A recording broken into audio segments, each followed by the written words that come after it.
श्री राधे गोपाल भज मन श्री राधे जय श्याम राधे श्री राधे जय श्याम राधे श्री राधे गोपाल भज मन श्री राधे गोपाल भज मन श्री राधे। बोले सत्यनारायण भगवान की। आगे की कथा सुनाते हैं। एक उल्कामुख नाम के राजा हुए, बड़े जितेंद्रिय बुद्धिमान थे। और एक बार क्या हुआ, ये राजा और रानी दोनों भद्रशिला नदी के तट पर और भगवान की पूजा कर रहे थे। उसी समय एक साधु वैश्य वहां पर नाव लेकर के पहुंचा और साधु वैश्य ने जाकर के राजा को प्रणाम किया और महाराज पूछा कि हे राजन, आप ये भक्ति भाव से क्या कर रहे हो और इसका अर्थ मुझे बताओ। राजा ने कहा कि मैं तो राजा हूं, ये मेरी पत्नी है और मेरे कोई संतान नहीं है, तो मैं संतान देने वाले सत्यनारायण भगवान की पूजा कर रहा हूं।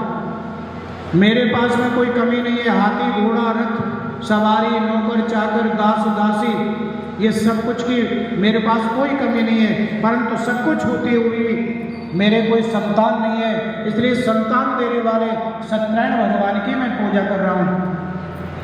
साधु वैश्य ने कहा कि महाराज मेरी भी कोई संतान नहीं है, इसलिए इस विधि को मुझे भी बताओ। राजा ने विधि बताई। साधु वैश्य अपने घर को गया और घर जाकर के अपनी पत्नी लीलावती से कहा कि प्रिय, उल्कामुख नाम के राजा ने और एक व्रत बताया है, उस व्रत के करने से संतान की प्राप्ति हो जाती है। सूत जी कहते हैं कि ऋषियों, इसने संकल्प किया कि आज मैं संकल्प कर रहा हूं कि जब मेरी कोई संतान हो जाएगी तब मैं इस व्रत को जरूर करूंगा। ऐसा महाराज कह करके अपने नगर में चला गया। कई व्यक्ति भगवान की पूजा पाठ तुरंत कर देते हैं, कई तो ये भगवान से कहते नहीं है कि हमारा ये काम कर देना, और कई व्यक्ति क्या करते हैं कि भगवान पहले हमारे ये काम कर देना फिर हम आपकी पूजा पाठ करेंगे। तो संसार में दो तरह के व्यक्ति होते हैं। एक तो कोई कामना नहीं करते, भगवान से कोई जबरदस्ती नहीं करते, महाराज हम आपकी कल हवन पूजा पाठ करेंगे, कामना कोई नहीं होती। परंतु कई व्यक्ति क्या करते हैं कि भगवान ये काम कर देना, जब हमारा ये काम हो जाएगा तो फिर हम आपकी पूजा करेंगे। परंतु भगवान दोनों व्यक्तियों की आवाज़ को सुनता है, भगवान उसकी आवाज़ को भी सुन लेते हैं और जो बाद की बात करते हैं उनकी भी सुन लेते हैं। तो साधु वैश्य ने क्या किया कि जब मेरे कोई संतान हो जाएगी, जब मैं भगवान आपकी पूजा करूँगा। भगवान ने इसकी आवाज़ को भी सुन लिया और जब से संकल्प किया, जभी से इसके घर में भगवान सत्यनारायण की बड़ी कृपा होने लग गई। और एक बार अपने पति के साथ में आनंदचित्त होकर के और इसकी जो पत्नी लीलावती है वो गर्भवती हो गई। सूत जी कहते हैं ऋषियों कि 10वें मासे वै तस्या कन्या रत्न मजायता दिने दिने यथा पक्षी शुक्ल पक्ष यथा शशि। 10वें महीना में जाकर के एक सुंदर कन्या का जन्म हुआ और कैसे बढ़ी, कला कला यथा शुक्ल पक्ष यथा शशि। जैसे शुक्ल पक्ष में चंद्रमा कला कला बढ़ता है, उसी प्रकार से इसकी कन्या भी कला कला बढ़ने वाली हुई और इसका नाम रख दिया कलावती। कला कला यथा शुक्ल पक्ष यथा शशि। परंतु लीलावती ने महाराज अपने पति से कहा कि कृपा करके अब तो भगवान की पूजा पाठ कर लो, क्योंकि हमारे घर में संतान की प्राप्ति हुई है। परंतु महाराज उसने मना कर दिया, क्योंकि जब कोई भी हमारा काम हो जाता है तो फिर जाकर के या तो हमें घमंड हो जाता है या हमारे मन में लालच आ जाता है। जब हमारे काम निकल जाते हैं तो फिर हम बड़े बड़े बन जाते हैं, और जब हमें किसी से काम की आवश्यकता होती है तो महाराज हम झुक कर के बात करते हैं, बड़े नम्र स्वभाव से बात करते हैं। जैसे कि आप जब किसी से पैसा मांगते हैं किसी के पास जाते हो ना उधार पैसा लेने, तो आपका स्वभाव बड़ा अच्छा लगता है, पूरी कहानी बताएंगे कि बहुत ज़रूरत है हमें, पैसा की बड़ी ज़रूरत है, 3-4 दिन में वापस कर देंगे। और जब तुम्हें पैसा मिल जाता है और जो व्यक्ति ने दिए अगर वो मांगने पहुंच जाए तो महाराज आप बड़े बन जाते हो, इतने बड़े बन जाते हो, अरे तुम्हारे पैसा तो लेके भाग रहे हैं क्या, ऐसे बोल देते हैं, तुम्हारे पैसा लेके थोड़ी भाग जाएंगे, दे देंगे। तो महाराज जब किसी व्यक्ति का काम निकल जाता है तो वो बड़ा बन जाता है। साधु वैसे का काम निकल गया, क्योंकि संतान की प्राप्ति हो गई, भगवान क्या कर लेंगे, हमारा घमंड आ गया। उसने बोल दिया कि मेरे पास में पैसा की बहुत कमी चल रही है, इसलिए मैं भगवान की सत्यनारायण की पूजा पाठ नहीं करा सकता, और अगर तो ज़्यादा हमारे पीछे पड़ रही है तो तू चिंता मत कर, जब हमारी बेटी का विवाह होगा जब इस कथा को करा देंगे। ऐसा कह करके महाराज अपनी पत्नी को आश्वासन दे करके नगर में चला गया, और इसकी बेटी भी अपने पिता के घर में धीरे धीरे बढ़ने लग गई। एक बार साधु वैश्य ने अपनी बेटी को और सहेलियों के साथ में खेलती हुए देखा, तो मन में विचार किया कि मेरी बेटी तो अब विवाह योग्य हो गई है, अब हमें शीघ्र विवाह कर देना चाहिए। उसके बाद में अपने दूतों को आदेश दिए, दूत कांचनपुरी नगरी को गए और एक वैश्य कुमार को अपने साथ में लाए और अपनी कन्या का विवाह उस वैश्य कुमार के साथ में कर दिया। परंतु दुर्भाग्यवश सत्यनारायण भगवान की पूजा करना ये साधु वैश्य भूल गया, और अपने दामाद को बुलाया कि देखो हमारे कोई बेटा तो है नहीं, आज से तुम ही हमारे बेटा हो, तुम ही दामाद हो, तुम ही हमारे बेटा हो, और हमारे पास जो धन था हमने अपनी बेटी के विवाह में सब खर्च कर दिया, अब दोनों को कमाने के लिए जाना पड़ेगा। तो ये ससुर दामाद दोनों कहाँ चले गए, रत्नापुर नगर, जाके राजा चंद्रकेतु राज्य करते थे, वहाँ पर जाकर के व्यापार के लिए चले गए महाराज। और इधर क्या हुआ, जो भगवान के दूत होते हैं, जो भगवान के दूत होते हैं, जो हमारी हर समस्या को, जितने भी हम पाप पुण्य करते हैं, ये सब वो भगवान को बताते रहते हैं। तो महाराज भगवान तो आराम से बैठे रहते हैं, भगवान को कोई चिंता नहीं होती, भगवान अपने मस्ती में मस्त बैठे रहते हैं। परंतु जो भी हम गलत काम करते हैं, जो भगवान के दूत होते हैं, वो जाकर के भगवान को बता देते हैं। अब भगवान आराम से बैठे हुए थे, 2 दूत गए, महाराज आप यहाँ पर बैठे हो, वो साधु वैश्य ने आपके संकल्प किया था आपकी पूजा पाठ कराएंगे। तो भगवान ने कहा, उसने संकल्प किया था परंतु उस समय उसके पास में धन नहीं था, इसलिए उसने बोला कि मैं बेटी के विवाह के समय कराऊंगा। तो दूतों ने कहा महाराज आप तो ध्यान देते नहीं हैं कि संसार में हो क्या रहा है, आप तो आराम से बैठे रहते हो। देखो वो साधु वैश्य की बेटी का भी विवाह हो गया और उसने जाकर के आपकी पूजा पाठ नहीं कराई। जब जाकर के भगवान को ध्यान आया, भगवान, क्योंकि भगवान तो भगवान है, भगवान तो भगवान ही, हमारे जैसे भिखारी तो कई लाइनों में खड़े, भगवान पूरे ध्यान देंगे।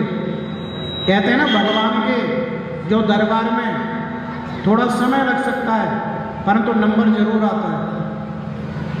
जब भगवान ने देखा अरे इसने तो बहुत झूठ बोला, ये तो व्यापार के लिए चला गया, तो भगवान ने क्या किया, दूतों को बुलाया जो भगवान को भड़काने के लिए पहुंच गए थे।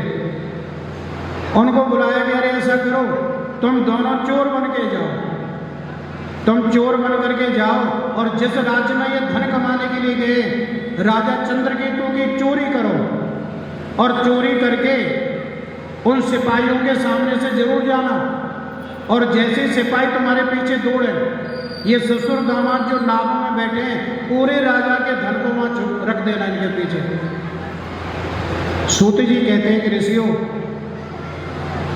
आज जब भगवान नाराज हो जाते हैं तो भगवान किसी को छोड़ते नहीं हैं, और जब भगवान प्रसन्न हो जाते हैं तो फिर वही भगवान उस व्यक्ति को उच्च सिंहासन पर बैठा देते हैं।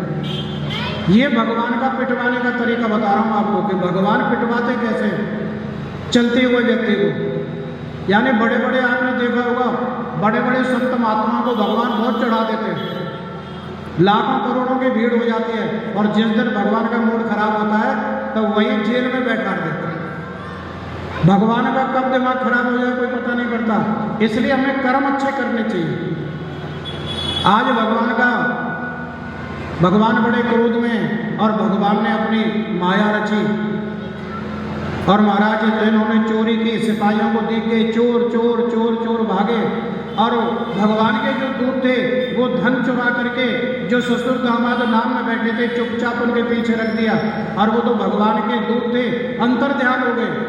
सिपाहियों ने देखे कि अभी दो व्यक्ति अभी तो सामने भाग रहे थे और दो ही ये नाव पर बैठे थे, यही तो नहीं है जो भी भाग रहे थे। उन्होंने बोला खड़े हो जाओ भैया, अभी तुम धन चुरा करके आए हो। ससुर दामाद ने बोला कि भैया अभी तो हम कहाँ चोरी करी, अभी तो यहाँ पर बैठे ही हैं। और महाराज इनके पीछे देखा तो धन की पोटली रखी हुई थी। इन दोनों को ही महाराज राजा के सिपाहियों ने पकड़ लिया और पकड़ करके राजा के सामने पेश किया। महाराज ये दो चोर पकड़ के लाए हैं, इनको देख करके हमें आदेश दीजिए। आज राजा ने कहा इनको बड़े किले के खाने में डालो, हथकड़ी, कड़ी से कड़ी सजा इनको मिलनी चाहिए क्योंकि इन्होंने हमारे यहाँ पर चोरी की है। साधु वैश्य ने आज सही बोला था कि महाराज हमने चोरी नहीं करी, हम तो जात के बनिया हैं और व्यापार के लिए आए थे। महाराज हमने चोरी नहीं करी, परंतु धन पता नहीं कौन रख के चला गया, हमने चोरी नहीं करी। आज ये सही बोल रहा था, परंतु क्या करें कि जा पर कृपा राम की होई, ता पर कृपा करें सब कोई। जिस व्यक्ति पर भगवान की कृपा हो, जिस पर भगवान की नजर हो, उस पर संसार की भी कृपा हो जाती है। परंतु जैसे भगवान की नजर हटी, आपने देखा होगा रोडों पे लिखा होता है नजर हटी दुर्घटना घटी। जिस दिन भगवान की नजर हट जाती है समझो हमारे जीवन में परेशानी आने लग जाती है, फिर हमें कोई नहीं बचा सकता। इसलिए भगवान से प्रार्थना करो। कैसी प्रार्थना? नजरों से गिराना ना, चाहे लाख सजा देना, राधे तेरे चरणों की, श्यामा तेरे चरणों की। गए धूल जो मिल जाए, सच कहता हूँ मेरी, सच कहता हूँ मेरी। तकदीर बदल जाए, राधे तेरे चरणों की, श्यामा तेरे चरणों की। गर धूल जो मिल जाए, राधे तेरे चरणों की, श्यामा तेरे चरणों की। नजरों से गिराना ना, चाहे जो भी सजा देना। नजरों से गिराना ना, चाहे जो भी सजा देना। नजरों से जो गिर जाए, नजरों से जो गिर जाए, मुश्किल ही संभल पाए, राधे तेरे चरणों की, श्यामा तेरे चरणों की। गर धूल जो मिल जाए, राधे तेरे चरणों की। भगवान से प्रार्थना करो कि भगवान हमें चाहे जीवन में कितनी भी सजा देना, आप हमें दुख देना, कष्ट देना, कुछ भी देना, परंतु ये सब कुछ अपनी नज़रों के सामने देना। क्योंकि एक बार अगर हम आपके नज़रों से गिर गए तो महाराज फिर खड़े नहीं हो पाएंगे। ऐसी भगवान से प्रार्थना कीजिए और दुख में भी भगवान का स्मरण कीजिए, सुख में भी भगवान का स्मरण कीजिए। आपके जीवन में अगर दुख आ जाए तो भी भगवान को नहीं छोड़ना है, अगर आपके जीवन में सुख आ जाए तो भी भगवान को नहीं छोड़ना है। भगवान से प्रार्थना करो कि प्रभु ये सुख दुख सब आपके दिए हुए हैं, परंतु आपकी नज़रों के सामने होना चाहिए। आज सूत जी कहते हैं कि ऋषियों, आज इनको जाकर के कारावास हो गया। इनके घर में जो लीलावती और कलावती थी, जीवन में बड़ा इनको कष्ट मिला इन्होंने बड़ा दुख झेला। एक दिन तो इतनी बड़ी समस्या आ गई कि इनके महाराज भोजन करने के लिए रसोई में अन्न की कमी आ गई। जब भगवान हमसे नाराज हो जाते हैं तो हमारा धीरे धीरे सब कुछ खत्म होता चला जाता है। आज महाराज जब इन्होंने देखा कि घर में तो अन्न ही नहीं है, आज भोजन कैसे बनेगा, उसके बाद में कलावती ने मन में विचार किया कि मुझे तो भूख लग रही है, मैं क्या करूं, और एक ब्राह्मण के घर में चली गई। मन में सोचा कि यहाँ पर कुछ ना कुछ प्रसाद तो जरूर मिल जाएगा। जब भी ऐसे अपने जीवन में समस्या आए तो आपको 3 दरवाजे हमेशा खुले मिलते हैं। एक तो गुरु का दरबार, एक भगवान का दरबार, एक ब्राह्मण का दरबार, क्योंकि ये अपने ही घर होते हैं। ये तीनों दरबार हमारे ही हैं। गुरु का दरबार भी हमारा ही है। आपको अगर कोई भी परेशानी हो तो आप गुरु के द्वारा चले जाओ, यानी गुरुद्वारे में चले जाओ, आपको कोई रोकेगा नहीं। आप मंदिर में चले जाओ महाराज, आपको कोई नहीं रोकेगा। अगर आप किसी ब्राह्मण के अपने गुरु के घर पर जा रहे हैं तो अभी आपको कोई नहीं रोकेगा। और तीनों जगह जाने में आपको शर्म भी नहीं करनी चाहिए, क्योंकि अपने ही घर होते हैं। आज सूत जी ने कहा कि ऋषियों, कलावती ने जब विचार किया कि मैं किसी ब्राह्मण के घर में जाऊंगी तो मुझे कुछ ना कुछ प्रसाद जरूर मिल जाएगा, और ये ब्राह्मण के घर में गई तो ऐसे ही भगवान की वहाँ पर कथा हो रही थी और कथा में सुनने वालों की बहुत भीड़ थी। ये भी जाकर के पीछे बैठ गई। उस कथा को सुनने में थोड़ा विलम्ब हो गया तो ये जाकर के जैसे घर पे पहुँची तो लीलावती ने कहा, बेटी आज तुझे बहुत देर हो गई, आज तो तुझे रात हो गई है, तेरे मन में क्या है? अरे तेरे घर पर पिता नहीं है, पति नहीं है, तो तुझे तेरी रात्रि को बाहर नहीं रहना चाहिए, तुझे समय पर में घर आ जाना चाहिए। तो पहले ज़माने में क्या होता था, अगर कोई भी बेटा बेटी अगर घर आने में थोड़ा लेट हो जाते थे तो हमारे मैया बाप हमें बहुत डांटते थे। उनके बड़े टाइम पक्के थे, यानी सूर्य अस्त से पहले हमें घर में प्रवेश करना है, और उन्हीं के ज्ञान के द्वारा जो व्यक्ति अपने मैया बाप की बातों को मानता है, चाहे वो बेटा हो या बेटी हो, अगर उनकी बातों पर चलता है तो उनके जीवन में कभी भी कष्ट नहीं आते, क्योंकि वो जो भी बताएंगे उनके भले के लिए ही बताते हैं। तो सूती जी ने बताया कि ऋषियों, जब माता ने कहा कि बेटी तेरे मन में क्या है, बहुत रात हो गई, तो कलावती ने कहा मैं किसी ब्राह्मण के घर में गई थी और वहाँ पर कथा हो रही थी। एक भगवान की वहाँ पर तस्वीर लगी हुई थी और उस भगवान के 4 हाथ थे, शंख चक्र गदा पद्म पूर्ण महाराज कौस्तुभ मणि की माला थी, और उनका नाम सत्यनारायण भगवान था, क्योंकि मैंने उनका नाम को सुना था, बार बार सत्यनारायण भगवान की जय, सत्यनारायण भगवान की जय हो रही थी। तो वो हो सकता है जो मैंने कथा सुनी हो वो सत्यनारायण भगवान की कथा थी। तो जैसे ही महाराज कलावती ने सत्यनारायण भगवान का नाम लिया तो लीलावती को याद आ गई कि बेटी ये सत्यनारायण भगवान तो वही हैं जिनकी कृपा से तेरा जन्म हुआ था, क्योंकि तेरे पिता ने संकल्प किया था और सत्यनारायण भगवान की कृपा से तेरा जन्म हुआ, परंतु तेरे पिता ने आज तक उस भगवान के घर में पूजा पाठ नहीं कराई। हो सकता है हमारे जीवन में इसलिए कष्ट आ रहे हों। आज लीलावती ने भगवान के चरणों में प्रार्थना की कि हे सत्यनारायण स्वामी, मेरे से या मेरे परिवार से कोई भी गलती हो गई हो तो आप हमें क्षमा कर देना। भगवान से इसी प्रकार से प्रार्थना करनी चाहिए, तो भगवान हमारी प्रार्थना को स्वीकार कर लेते हैं। अगर आप मंदिर में जाकर के भगवान से कहेंगे कि महाराज मेरे से कोई गलती हो गई हो, परंतु हमारे परिवार में अगर 5 सदस्य हैं और 5 में से किसी ने भी गलती कर रखी है तो पूरे परिवार को दुख भोगना पड़ता है, क्योंकि वो परिवार में ही रहता है।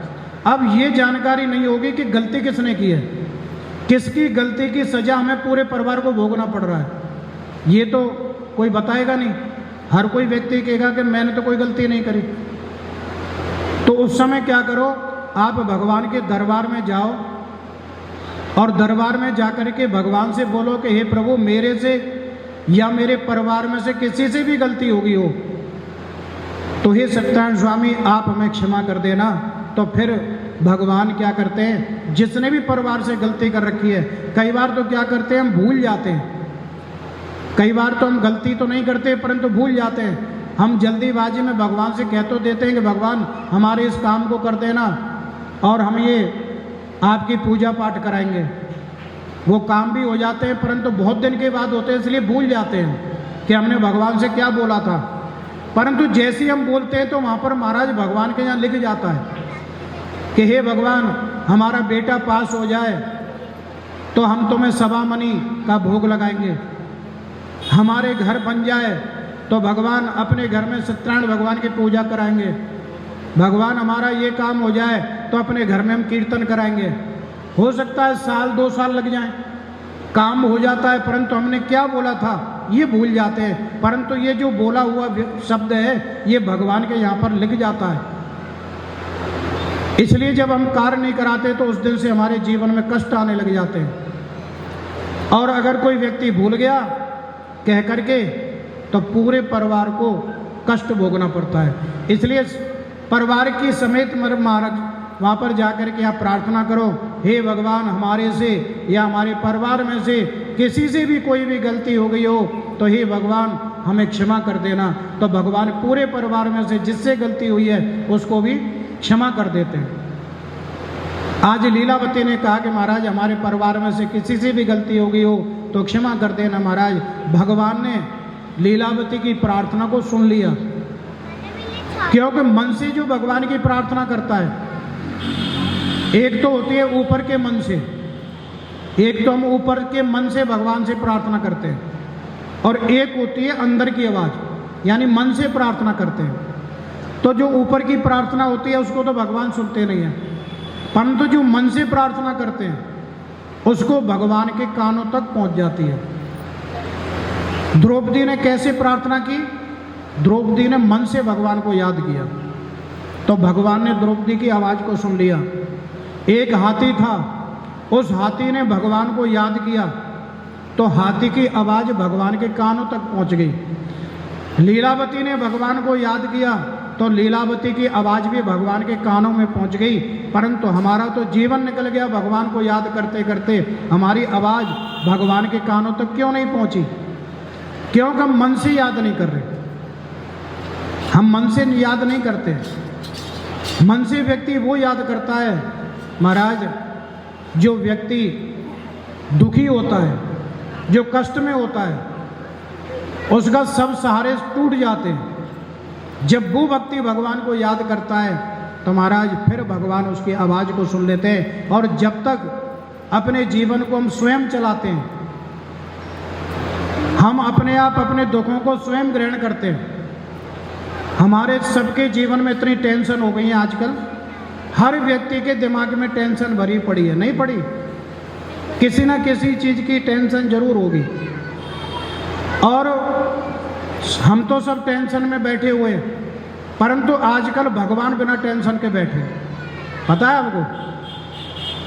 क्योंकि हम अपनी टेंशन स्वयं लेने लग गए और भगवान को कोई टेंशन देने वाला है ही नहीं। इसलिए आजकल भगवान बड़े मस्ती में बैठे हुए, उनको कोई टेंशन नहीं है, क्योंकि भगवान कह रहे हैं कि ये स्वयं अपनी टेंशन अपने आप ले रहे हैं तो थोड़ा हम आराम कर लें। और व्यक्ति को चाहिए कि अपनी टेंशन कभी भगवान को भी तो दो, अभी तो खाली बैठे बैठे हैं वहाँ पे, तो अपनी टेंशन भगवान को दे दो। और जिस दिन भगवान को टेंशन हो गई तो फिर आपकी टेंशन समाप्त हो जाएगी। हम क्या करते हैं, अपने पूरे जीवन की टेंशन अपने दिमाग में रखते हैं, परंतु भगवान को कोई विश्वास नहीं करता है, भगवान पे भरोसा है नहीं। स्वयं अपने आप ही अपने बल पे गाड़ी चला रहे हो महाराज, भगवान को तो सौंप दो अपने जीवन का भार कि अबे सौंप दिया इस जीवन का सभी भार तुम्हारे हाथों में, अब सौंप दिया इस जीवन का सभी भार तुम्हारे हाथों में, है जीत तुम्हारे हाथों में और हार तुम्हारे हाथों में, अभी सौंप दिया इस जीवन का सभी भार तुम्हारे हाथों में है जीत तुम्हारे हाथों में, और हार तुम्हारे हाथों में। अभी सौंप दिया इस जीवन का सभी भार तुम्हारे। एक बार अपने जीवन के भार को भगवान को सौंपो तो सही। आप अपने जीवन में जितनी भी परेशानी है आप उनको भगवान को तो सौंपो। आप बिल्कुल आज़ाद हो जाओ, बिल्कुल फ्री हो जाओ। जितने भी तुम्हारे जीवन की समस्याएं, जितनी आपको परेशानी आ रही हैं, सब परेशानियों को भगवान के चरणों में अर्पण कर दो। भगवान जब हमारी जो टेंशनें होती है, जब वो टेंशन भगवान पर पहुंच जाएगी तो भगवान फिर ज़्यादा देर नहीं लगाते। हमारा तो टेंशन करके क्या कर लेंगे हम? टेंशन बनी रहेगी, चिंता हमारे जीवन में बनी रहेगी, हमारा शरीर का खून सूखता रहेगा, क्योंकि चिंता करने से खून सूखता है। और धीरे धीरे क्या होगा, हर व्यक्ति की चिंता में मौत हो जाती है, क्योंकि शरीर सूख गया, खून सूख गया, उसके अलावा कुछ नहीं हो पाएगा। इसलिए अपने जीवन का जितना भार है सब भगवान के चरणों में अर्पण कर देना चाहिए, और भगवान तुम्हारे जीवन के भार को जब ग्रहण करेंगे तो आपके सब समस्याओं को हल कर देंगे।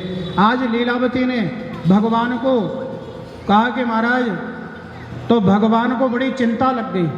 लीलावती ने अपने जीवन की चिंता सब भगवान को सौंप दी, तो भगवान को बड़ी चिंता लगी। और जब भगवान को चिंता लग जाती है तो भगवान फिर देर नहीं लगाते, रात्रि में सपने में पहुंच गए।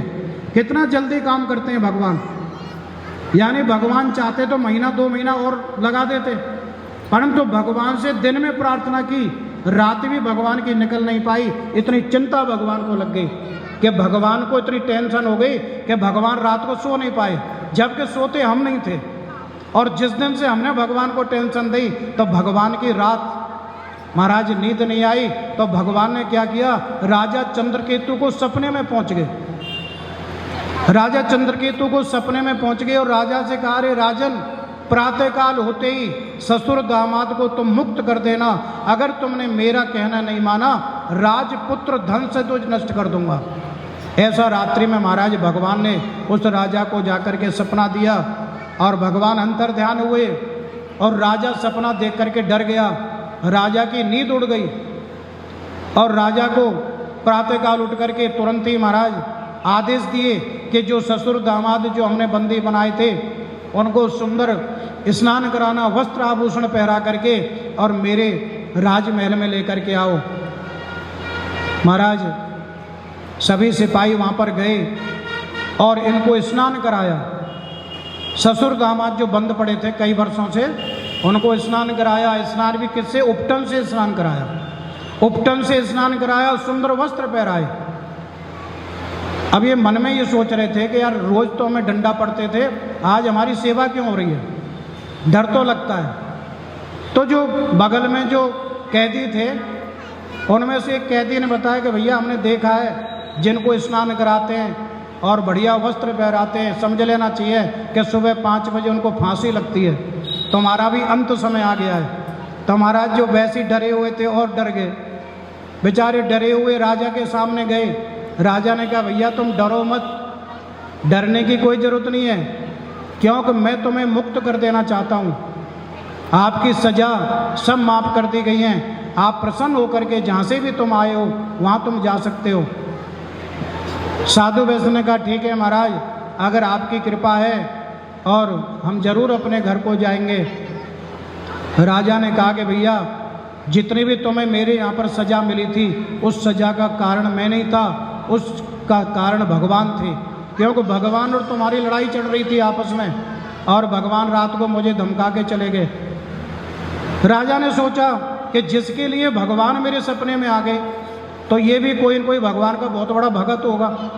तो राजा ने क्या किया, इनकी जो नाव थी धन से परिपूर्ण कर दी, हीरा और जवाहरात उस राजा ने उसके नाम में भरवाए। राजा ने जब हीरा जवाहरात उसके नाम में भरवाया तो साधु वैश्य बड़ा प्रसन्न हो गया। साधु वैश्य ने राजा को प्रणाम किया और महाराज वो नदी के किनारे पर पहुंच गए। स्कंद रेवा खंडे 3 अध्याय। श्री हरे नमः। बोले सत्यनारायण भगवान की। दीन बंधु दीनानाथ काये को कहाए हो, दीन बंधु दीनानाथ काहे को कहाए हो। द्रौपदी की लाज राख नंगे पाम धाए हो। द्रौपदी की लाज राख नंगे पाम धाए हो। दीन बंधु दीनानाथ काहे को कहाए हो। दीन बंधु दीनानाथ काहे को कहाए हो। द्रौपदी की लाज राख नंगे पाम धाए हो। द्रौपदी की लाज राख नंगे पाम धाए हो। दीन बंधु दीनानाथ काहे को कहाए हो। दीन बंधु दीनानाथ काहे को कहाए हो। आज महाराज नदी के किनारे पर वो साधु वैश्य पहुंच गया और मंगल आचरण यात्रा, जब भी कोई यात्रा करते हैं हम तो हमें मंगल आचरण करना चाहिए। तो साधु वैश्य ने भी मंगल आचरण यात्रा प्रारंभ की, क्योंकि यात्रा करने से पहले हमें भगवान का स्मरण करना चाहिए। जब भी कोई आप यात्रा कर रहे हो या अपने घर से बाहर जा रहे हो तो हमें भगवान का नाम लेना चाहिए। अगर बोल सकते हो तो आप बोल देना कि प्रवस नगर की जय सब काजा, हृदय राग कौशलपुर राजा। ये बड़ा सुंदर मंत्र है। अगर आपको दूसरा मंत्र याद हो कि दीन दयाल बिरद संभारी, हरऊ नाथ मम संकट भारी, आप ये मंत्र बोल सकते हैं। नहीं तो महाराज जिस कार्य के लिए आप जा रहे हो, जिस काम की सोच के जा रहे हो, घर से निकलने से दरवाजे पर आप बोल दो कि प्रवस नगर की जय सब काजा, हृदय राग कौशलपुर राजा। हमारे सोचे हुए सभी कार्य हो जाते हैं जब हम भगवान का नाम लेते हैं। आज ये जाकर के महाराज मंगल आचरण यात्रा की तो भगवान ने भी सोचा, भगवान ने ये विचार किया कि इसकी पत्नी के कहने से, प्रार्थना किसने की? पत्नी ने प्रार्थना की। तो पत्नी की प्रार्थना से मैंने पति को तो जेल से मुक्त करवा दिया, परंतु ये पति भी सुधर पाया है कि नहीं ये तो देखूं, क्योंकि भगवान तो सबकी परीक्षा लेते हैं। तो भगवान ने सोचा भाई ये भी हो सकता है सुधर गया हो, इतनी जेल में मैंने बंद करवा दिया था तो हो सकता है सुधर गया हो, तो एक बार परीक्षा तो ले लूं, इतने झूठ बोलना बंद किया है कि नहीं।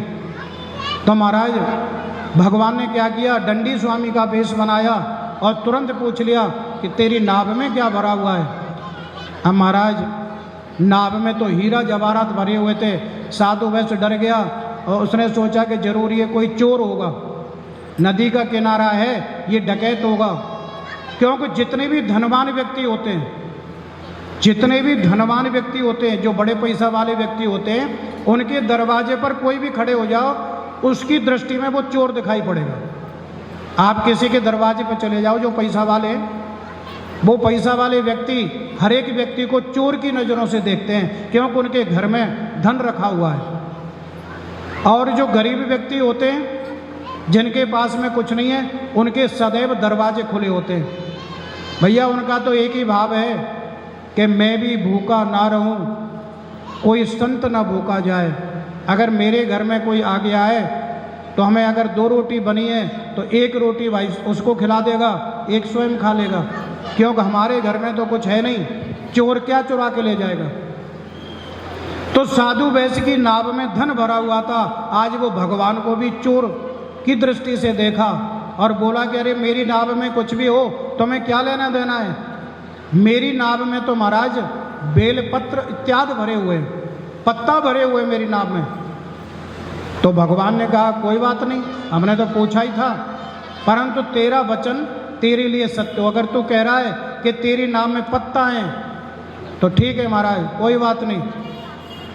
तो भगवान सबकी परीक्षा लेते हैं, भगवान अपने भक्तों की जरूर परीक्षा लेते हैं। इसलिए आपने देखा होगा जो भगवान की भक्ति करते हैं, जो भगवान की ज़्यादा पूजा पाठ करते हैं, उनके जीवन में ज़्यादा दुख आते हैं। जो भगवान की ज़्यादा पूजा पाठ करेंगे, आप सुबह सुबह जो जल्दी जगते हैं, फिर भगवान की पूजा करते हैं, मंदिर में जाते हैं और पूरा दिन सुबह शाम भगवान के चक्कर में लगे रहते हैं, उन्हीं के जीवन में ज़्यादा कष्ट आते हैं। और जो भगवान की भक्ति ना करता हो वो आराम से महाराज उसके कभी जुकाम नहीं होता। बुखार की तो बात ही छोड़ो, और सबरे बुखार जुकाम परेशानी अपने जो भगवान की पूजा करते हैं उन्हीं के घर में घुस जाते हैं। इसलिए किसी भक्त ने तो नाराज होकर के भगवान से कह दिया कि बिहारी तेरी यारी में सुख नहीं पायो रे, जा तेरे से मित्रता नहीं करेंगे जिंदगी में। क्योंकि तुमसे मित्रता किसने की? सुदामा ने की। बिहारी तेरी यारी में सुख नहीं पायो रे, यारी तोते कीनी राजा हरिश्चंद्र ने, यारी तोते कीनी राजा हरिश्चंद्र ने, काशी बीच बिकवायो रे, बिहारी तेरी यारी में सुख नहीं पायो रे। महाराज आपने सुदामा से मित्रता की, सुदामा के मित्र थे, सुदामा को महाराज आपने कुछ नहीं छोड़ा, चिमटा बेलन तक बिकवा दिए। कैसी मित्रता है तुम्हारी? हमें नहीं करनी तुमसे मित्रता। तो महाराज जो भगवान की भक्ति की तरफ जाता है, जो भगवान की रास्ता की तरफ जाते हैं, तो हमारे जीवन में कष्ट पे कष्ट आते चले जाते हैं, क्योंकि यही भगवान की परीक्षा होती है। तो भगवान ने बताया कि जो मेरी भक्ति मार्ग पर चलता है उसके जीवन में कष्ट इसलिए आते हैं क्योंकि मैं उसके धीरे धीरे पाप दूर करता हूँ। यानी उसके जितने भी पाप हैं, पाप हमारे कब दूर होतेंगे? जब हमारे जीवन में कष्ट आएंगे, जब हमारे पैरों में कांटे चुभेंगे, तो हमारे किए हुए कर्म धीरे धीरे खत्म हो जाते हैं। क्योंकि भगवान जब तक अपने गले से नहीं लगाएंगे, जब तक आपके जीवन के शरीर के पाप दूर नहीं हो जाते। इसलिए भगवान अपने भक्तों को दुख देते हैं, इसलिए दुख देते हैं कि भैया तुम दुख पाओ, और जब बिल्कुल शुद्ध हो जाओगे तो फिर मैं तुम्हें अपने गले से लगाऊंगा। इसलिए भगवान की भक्ति में अगर किसी को कष्ट मिल रहा हो, किसी के जीवन में दुख मिल रहे हो, तो आप भगवान की रास्ता को छोड़ मत देना, भगवान की रास्ता में चलते चले जाना, क्योंकि भगवान उन्हीं के साथ होते हैं जिनके जीवन में दुख होते हैं। संसार में सब सुखी भगवान से मांगते हैं, किसी ने कभी दुख मांगा है? परंतु महाराज दुख किसने मांगा? माँ कुंती ने मांगा था, क्योंकि कुंती को पता था कि भगवान आप हमेशा दुख के साथ रहते हो, हमें सुख नहीं चाहिए, क्योंकि जिस दिन हमारे जीवन में सुख आ जाएगा तो आप हमें त्याग करके चले जाओगे। तो भगवान से प्रार्थना करो कि प्रभु आप सदैव हमारे साथ में बने रहो, चाहे हमारे जीवन में कष्ट हो, दुख हो, कुछ भी हो महाराज, हम उसी में आनंद लेंगे। आज भगवान परीक्षा ले रहे हैं, और महाराज भगवान ने कहा तुम्हारा वचन तुम्हारे लिए सत्य हो। अब भगवान तो कुछ दूर गए और कुछ दूर जा करके एक बट वृक्ष के नीचे बैठ गए।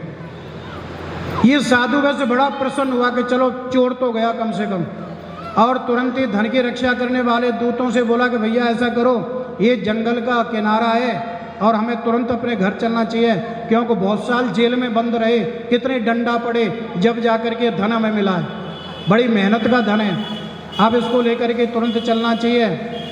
परंतु जैसी साधु वैश्य की नाव पर निगाह पड़ी, तो जब धन से भरी हुई वो नाव थी तो जल में डूबी हुई थी, परंतु जब पत्ता बन गए तो वो नाव महाराज तैरने लग गई। जब देखा साधु वैश्य ने कि हमारी नाव हल्की कैसे हो गई, क्योंकि ये तो बहुत डूबी हुई थी, तो ये हल्की कैसे दिखाई पड़ रही है। धन के रक्षा करने वाले दूतों से कहा कि भैया एक बार चलने से पहले हमारी नाव को तो देखो। धन की रक्षा करने वाले दूतों ने देखा और जोर से बोले कि लाला जी इसमें तो सोना चांदी खत्म हो गया, इसमें तो पत्ता बन गए। और जैसे ही महाराज सेठ जी ने सुना कि सोना चांदी हीरा जवाहरात के पत्ता बन गए, तो उनकी आंखों के सामने अंधेरा हुआ और महाराज धीरे धीरे घूमे और धड़ाम पृथ्वी पर गिर पड़े, बेहोश हो गए, क्योंकि धन के पत्ता बन गए। और यही अगर आज का जमाना होता, वो लाला जी तो कम से कम बेहोश होकर के गिरे थे, परंतु आज का समय होता तो सीधा हार्ट अटैक हो जाते महाराज, मर ही जाते, मतलब हॉस्पिटल तक भी नहीं पहुंच पाते। कितने व्यक्ति मर गए, कितने व्यक्तियों को बताया कि तुम्हारी फैक्ट्री सील हो गई, केवल सुना था कि सील हो गई, मर गए। क्यों मर गए? क्योंकि उनके शरीर के अंदर ताकत नहीं होती। पहले व्यक्ति कभी मरते ही नहीं थे, पहले तो भगवान से प्रार्थना करते थे कि भगवान तू हमें मार। 80 साल 100 साल उसके ऊपर भी पड़े रहते थे। बुजुर्ग तो होते थे परंतु मरते नहीं थे। क्यों नहीं मरते थे? क्योंकि सब व्यक्तियों की उम्र कम से कम 100 वर्ष होती है, इससे कम होती नहीं है। परंतु ये जो हमारा भोजन है, ये भगवान की गलती नहीं है। ये जो हम भोजन करते हैं मिलावट वाला भोजन, इसने हमारी उम्र को कम किया है। हमारी उम्र कभी कम नहीं हो सकती। अब जब हर चीज़ में जहर मिलने लग जाएगा तो उम्र अपने आप कम हो जाएगी। इसमें भगवान की कोई गलती नहीं होती। तो पहले व्यक्ति मरते नहीं थे, ना तो हार्ट अटैक होता था, केवल मूर्छा आ जाती थी। और महाराज दामाद जी ने उस नदी के किनारे का पानी लिया और मुंह पर छींटा मारे, तुरंत होश आ गया। ये इलाज होता था।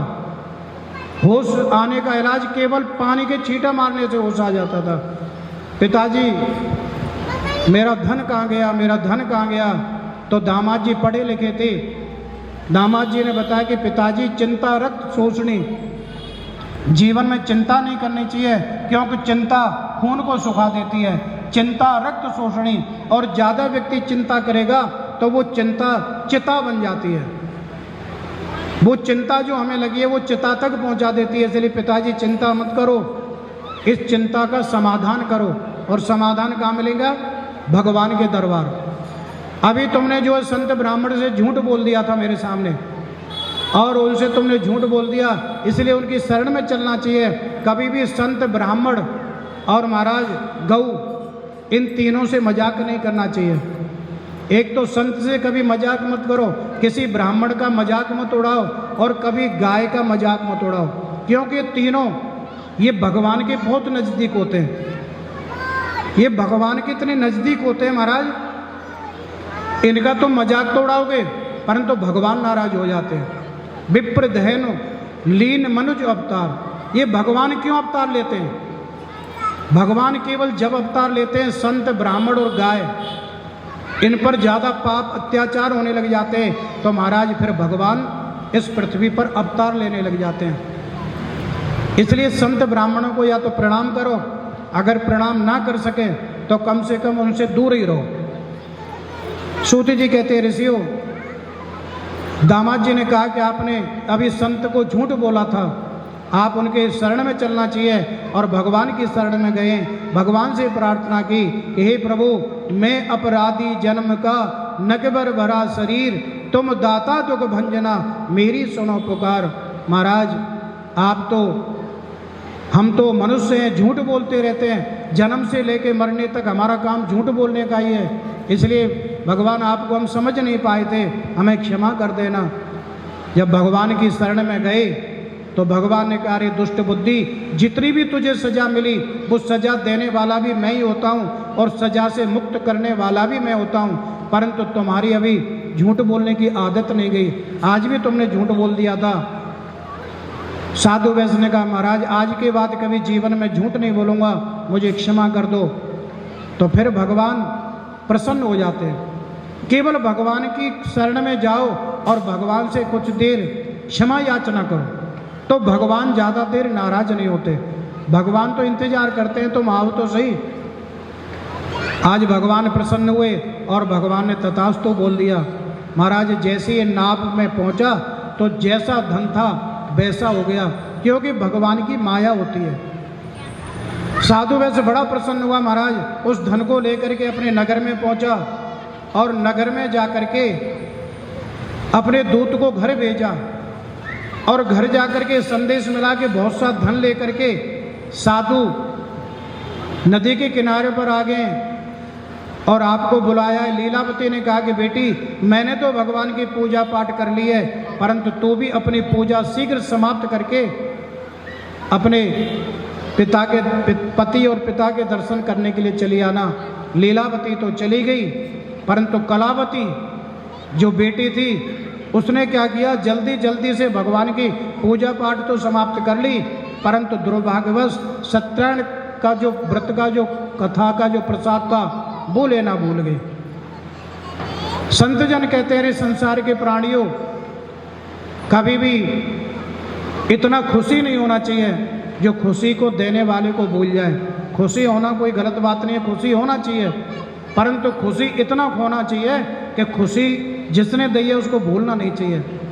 जैसे किसी बालक का जन्मदिन हम मना रहे हैं, तो बालक की जन्मदिन की खुशी हमें अपने घर में मनानी चाहिए, परंतु इतनी खुशी भी मत बनाना कि उस खुशी को देने वाले को भूल जाए। कम से कम दिन में भगवान को याद करना चाहिए, क्योंकि उस समय हमारे मन में ये आना चाहिए कि आज हमारे घर में जो ये बालक का जन्मदिन है, इस बालक को देने वाला कौन था? वो तो परमपिता परमात्मा था। उनका भी कुछ ध्यान करो। हम क्या करते हैं, अपने घर में बच्चा का जन्मदिन मनाते हैं, सुबह से लेकर शाम तक कोई भी भगवान को याद नहीं करता, इसलिए हमारे जीवन में हजारों कष्ट आ रहे हैं। सुबह से लेकर शाम तक भगवान का कोई नाम नहीं लेता, केवल इतनी खुशी जरूर होती है कि हमारे बेटा का जन्मदिन है, कि हमारी बेटी का जन्मदिन है, और केवल तैयारी इतनी जरूर हो जाती है कि महाराज हमारे घर में कितने अतिथि आएंगे तो कितने किलो का केक ऑर्डर दें, यानी कितने किलो केक हमारा ख़त्म हो जाएगा, और हमें कौन से गाने पर डांस करना है, ये सब कुछ याद रहता है। यानी अपने अपने बालक अपने अपने डांस अपने गाने सब चॉइस करते हैं कि मैं तो इस गाने पर डांस करेंगे, ये सब कुछ याद रहता है, परंतु महाराज जिसने खुशी दी है उसको हम भूल जाते हैं। तो कम से कम जिस बालक का जन्मदिन आप मना रहे हो, कम से कम दिन में हमें भगवान का भजन या पूजा पाठ या घर में कोई हवन पूजा पाठ जरूर करनी चाहिए। अगर इतना भी ना करो तो एक प्रसाद का डब्बा लेकर के मंदिर में चले जाओ और भगवान को भोग लगा दो, या अपने घर में बना के ले जाओ, तो भगवान बड़े प्रसन्न होते हैं, क्योंकि हमारे जो बच्चा हैं ये सब भगवान ही देते हैं। सबसे बड़े परमपिता तो भगवान ही है, उससे बड़ा कौन हो सकता है। तो ये कलावती इतनी खुशी हो गई कि महाराज खुशी को देने वाले को भूल गई, और जैसे ही महाराज ये नदी के किनारे पर पहुंची तो उसका पति नाव दोनों ही जल में डूब गए। आज ये बड़ी विलाप होने लग गई, रोने लग गई कि महाराज हमारे जीवन में ये क्या हो गया, जब मेरा पति नहीं रहा तो मैं जिंदा रह के क्या करूँगी, मैं अपने पति के साथ में सती हो जाती हूँ और मैं पति के साथ डूब के मर जाती हूँ। बड़ी व्याकुल हो गई, रोने लग गई, और जो पति की खड़ांगू थी उनको लेकर के दौड़ी और नदी में कूदने को जैसे महाराज तैयार हुई, साधु वैष्णव का बेटी ऐसा मत कर, क्योंकि जितनी गलती हम करते हैं भगवान कभी गलती नहीं करते, और उसी की सज़ा हमें भोगनी पड़ती है, क्योंकि अपराध हमसे ही होते हैं। इसलिए आज भी कोई ना कोई गलती जरूर हो गई होगी, और सब मिल करके भगवान को याद करते हैं, और सब ने भगवान को याद किया, प्रार्थना की कि प्रभु मेरा छोटा सा परिवार हरे आ जाओ एक बार, मेरा छोटा सा परिवार हरे आ जाओ एक बार, हरि आ जाओ हरि आ जाओ हरि आ जाओ हरि आ जाओ, अभी और न मुझको तड़पाओ, अभी और न मुझको तड़पाओ, मेरी नैया पार लगा जाओ, मेरी नैया पार लगा जाओ, मेरे प्राणों के आधार हरे आ जाओ एक बार, मेरा छोटा सा परिवार हरे आ जाओ एक बार, इस तन पे भस्म रमा करके, इस तन पे भस्म रमा करके, जोगी का वेश बना करके, जोगी का वेश बना करके, मैं अलग जगाऊं तेरे द्वार हरे आ जाओ एक बार, मेरा छोटा सा परिवार हरे आ जाओ एक बार, हरि आ जाओ हरि आ जाओ हरि आ जाओ हरि आ जाओ, अभी और न मुझको तड़पाओ, अभी और न मुझको तड़पाओ, मेरी नैया पार लगा जाओ, मेरी नैया पार लगा जाओ, मेरे प्राणों के आधार हरे आ जाओ एक बार, मेरा छोटा सा परिवार हरे आ जाओ।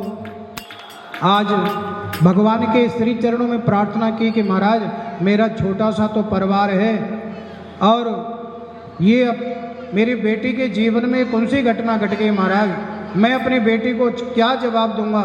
ऐसी जब प्रार्थना हुई तो एक आकाशवाणी हुई, आकाशवाणी में बोले भगवान, अरे साधु वैश्य तेरी बेटी मेरा प्रसाद छोड़ करके आई थी, इसलिए मैंने इसके पति को अदृश्य किया है, मैंने डुबाया नहीं है, क्योंकि मेरा काम डुबाना है ही नहीं। मैंने केवल आदर्श किया है, अगर तुम्हारी बेटी घर जाए और वहाँ से प्रसाद लेकर के आएगी, निसंदेश का पति प्राप्त हो जाएगा। ये फायदा होता है भगवान की शरण में जाने का। अगर कोई रोने पीटने लग जाता तो फिर क्या होता? कुछ नहीं होता।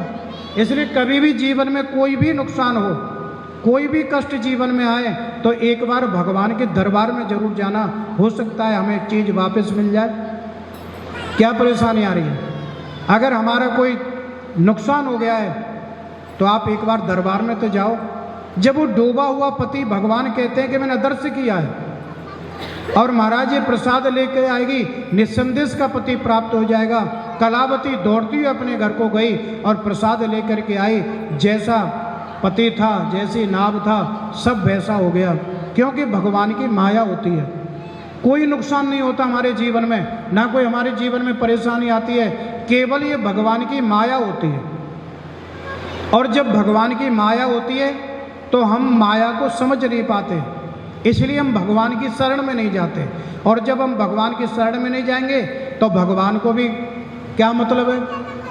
भगवान को भी कौन सी चिंता लग रही है? फिर अपनी समस्या अपने आप हल करो। अब तुम्हारी चीज़ खो गई, अपने आप ढूंढते रहो फिर। इसलिए भगवान को कोई मतलब नहीं होता, क्योंकि हम भगवान की शरण में नहीं जाते हैं। हम कोई भी चीज़ भगवान से नहीं बोलते। कोई व्यक्ति बीमार पड़ जाता है तो हम डॉक्टर के पास भाग जाते हैं। हमें भगवान की जरूरत क्या पड़ रही है? क्योंकि भगवान तो सही कर ही नहीं सकते। और जब हम डॉक्टर के पास भाग के जाते हैं, अगर वहाँ भी नहीं बचा, डॉक्टर ने बहुत प्रयास किए इलाज करने के और कम से कम 5 से 10 लाख रुपए जब उसने रख लिए, उसके बाद वही डॉक्टर आके क्या कहता है आपसे कि भैया ऐसा करो, ऊपर वाले से प्रार्थना करो। जिस डॉक्टर ने 10 लाख रुपए तुमसे ले लिए, वही डॉक्टर भगवान के लिए बोल रहा है कि भैया अब तो अगर बचेगा तो भगवान बचा सकता है, फिर तुमने क्यों पैसा लिए? जब भगवान ही बचाना था तो तुमने क्यों पैसा लिए फिर? क्योंकि वो गलती हमारी थी, क्योंकि हम भगवान की शरण में नहीं गए।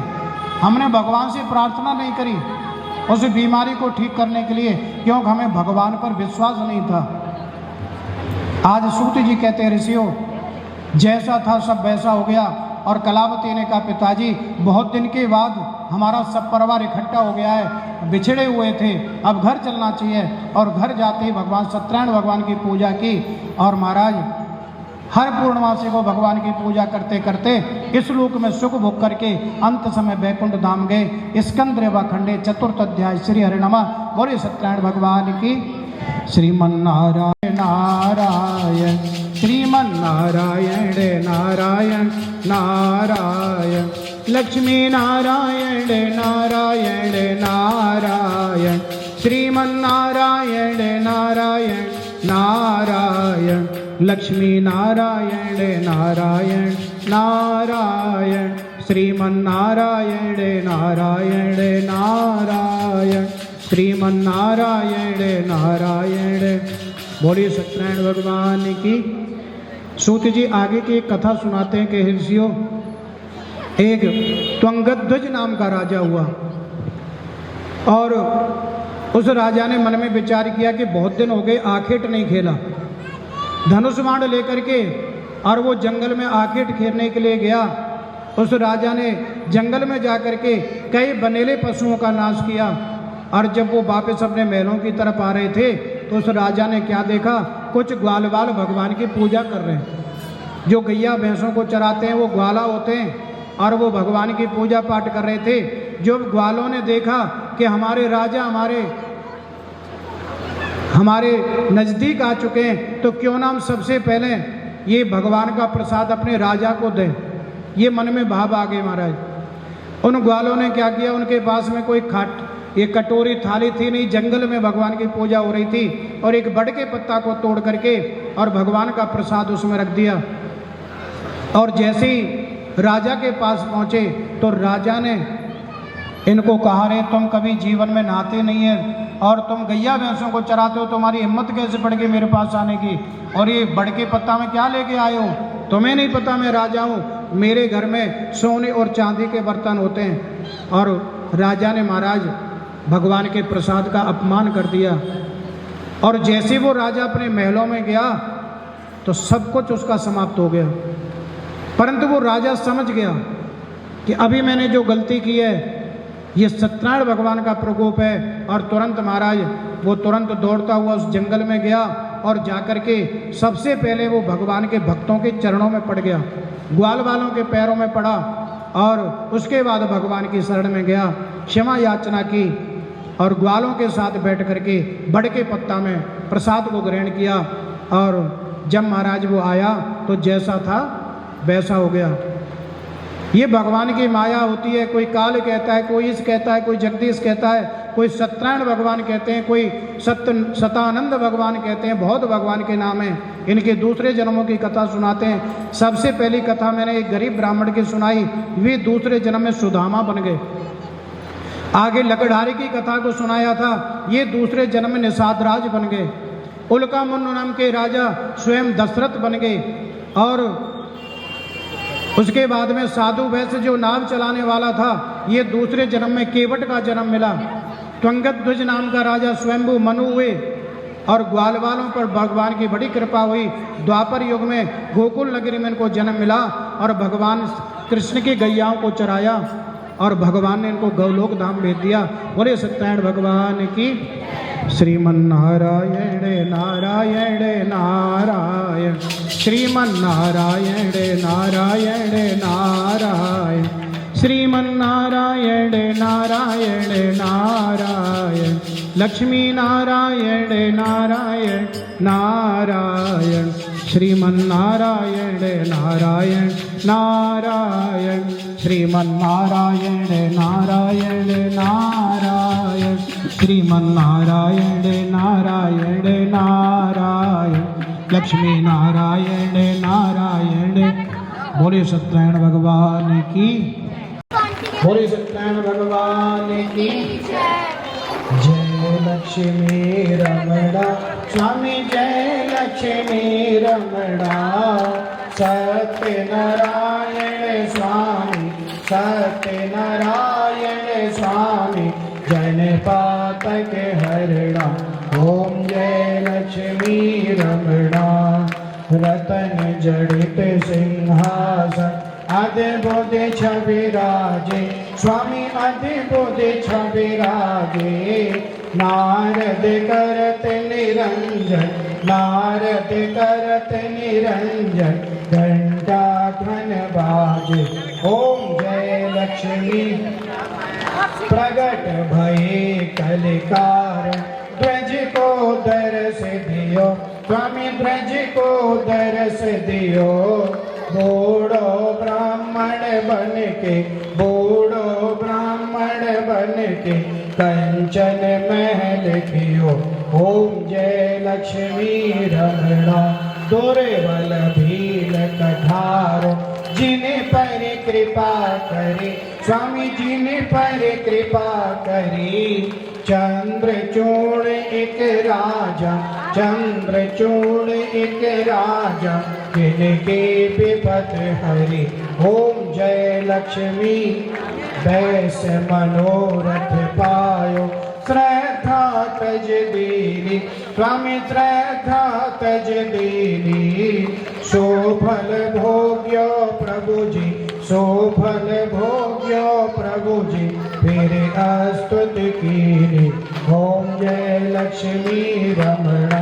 भाव भक्त के कारण छिन छिन रूप धरो, स्वामी छिन छिन रूप धरो। श्रद्धा धारण कीनी श्रद्धा धारण कीनी, तिनको काज सर्यो ओम जय लक्ष्मी रमणा। ग्वाल बाल संग राजा वन में भक्त करी, स्वामी वन में भक्त करी। मन वांछित फल दीनो मन इच्छा फल दीनो, दीन दयाल हरि ओम जय लक्ष्मी रमणा। चढ़त प्रसाद सभाय कदली फल मेवा, स्वामी कदली फल मेवा। धूप दीप तुलसी से धूप दीप तुलसी से, राजी सत देवा ओम जय लक्ष्मी रमण सत्यनारायण जी की आरती। जो कोई नर गावे स्वामी प्रेम सहित गावे, कहत शिवानंद स्वामी भजत हरि हर स्वामी मनवांछित फल पावे। ओम जय लक्ष्मी रमण जय लक्ष्मी रमण स्वामी जय लक्ष्मी रमण सत्यनारायण स्वामी सत्यनारायण स्वामी जन पातक हरण। ओम जय लक्ष्मी। बोलिए सत्यनारायण भगवान की। कर्पूर गौरम करुणावतारम संसार सारं भुजगेन्द्रहारं सदा वसन्तं हृदयार वन्दे भवं भवानी सहितं नमामि। त्वमेव माता च पिता त्वमेव बन्धो च सखा त्वमेव विद्या द्रविणं त्वमेव सर्वं मम देव त्वमेव सर्वं मम देव। बारी बारी पर मांगियो हर सुदेव श्रीरंग पद सरोज अन पायनी। तेरी भक्त सदा सत्संग सियावर रामचंद्र जी की जय। रघुवर किशन चंद्र जी की जय। उमापति महादेव जी की जय। पवन सुत हनुमान जी की जय। बोलो भाई सब संतन की सच्चिया जोता वाली माता जी तोहरी सदा ही जय। और साची भगवान का बोल। जय गणेश देवा माता जाकी पार्वती पिता महादेवा। जय गणेश देवा माता जाकी पार्वती पिता महादेव। एक दंत दयावंत चार भुजाधारी माथे पे संदूर सोए मुझे के सवारी। जय गणेश देवा माता जाकी पार्वती पिता महादेवा। पान चढ़े फूल चढ़े और चढ़े मेवा लडुअन को भोग लगे संत कर सेवा।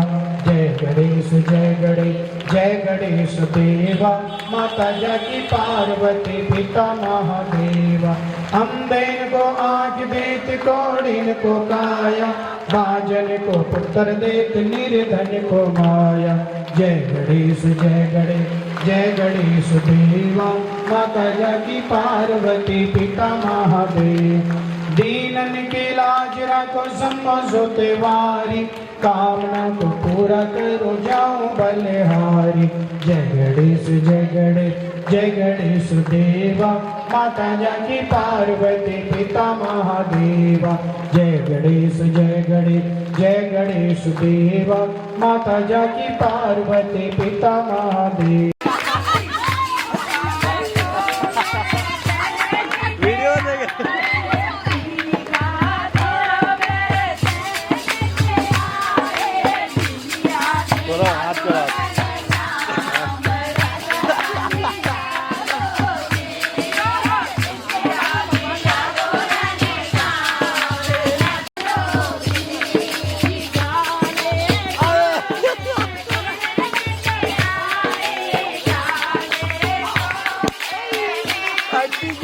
जाके लगाया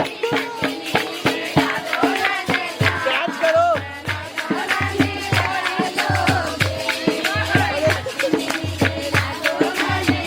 भाई, क्रॉप कर लो इसको।